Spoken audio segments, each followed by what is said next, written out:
So the essence of what I call true meditation is effortless meditation.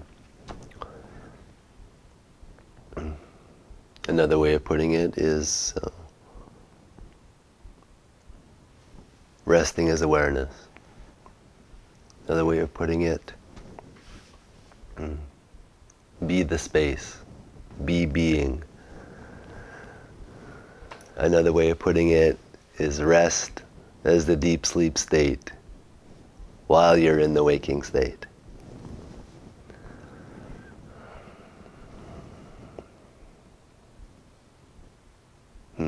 Another way of putting it is recognize the suchness of all experience. Awake, still space. We could say vastness. Be open. Let go. All these things are pointing to the same thing of just allowing the awareness to open.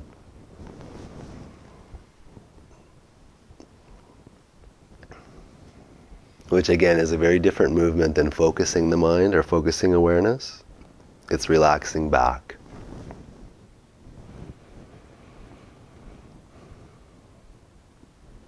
We could say that we could start with effort, which means orientating our awareness to look outwards in every direction, or to look for stillness, or feel presence, recognize emptiness.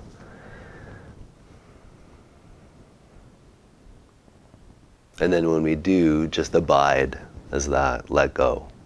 Let go of the effort, let go of the pointing, the intention, and just be that. The mind can get bored with that, and that's okay. Don't worry about the mind.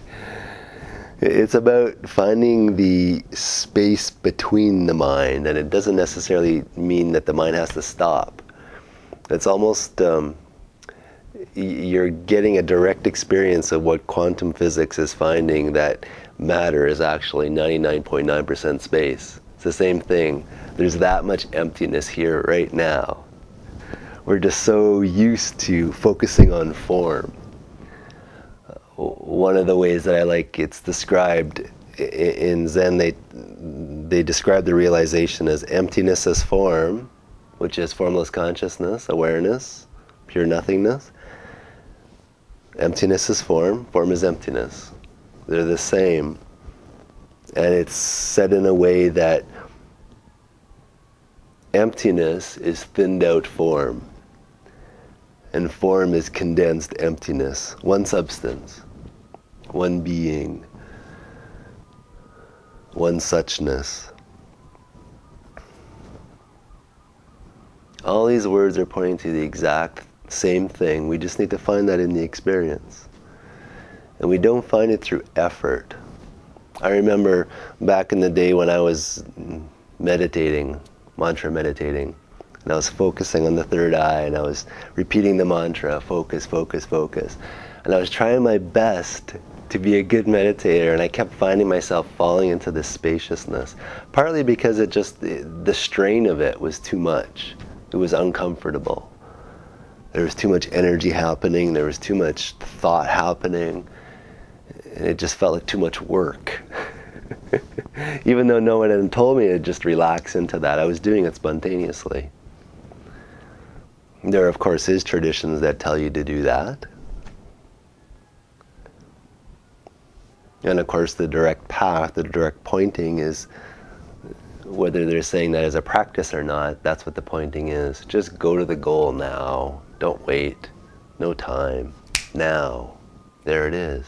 Bang. We just don't know what we're looking for. Because, I mean, it's as simple as that. The mind can be insane. And if you just clap loud, there's alertness. And that's it. That's the alertness. If you could stay there, you'd be fully enlightened. That's the simplicity. It's not always that simple, but that's the essence of it. That's the essence of it.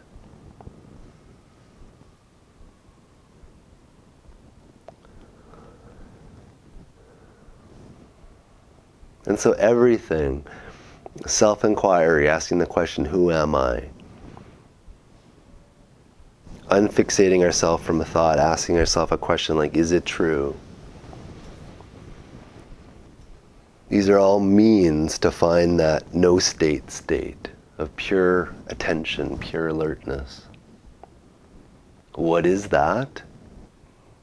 When you look closely, it's empty. There's nothing. At a certain point you can find qualities, but when you go deeper, nothingness. That's the experience, nothingness.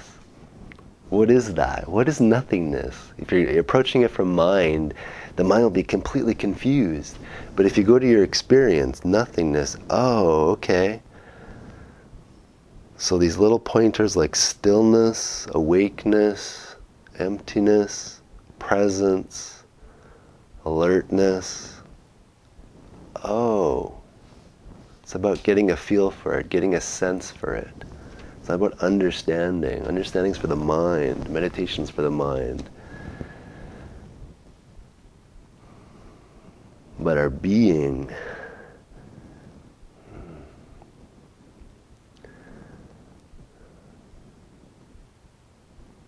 we could say it's knowable through direct experience, but it's even simpler than that. It's just let go. Let go of everything. And what's left is what's the truth.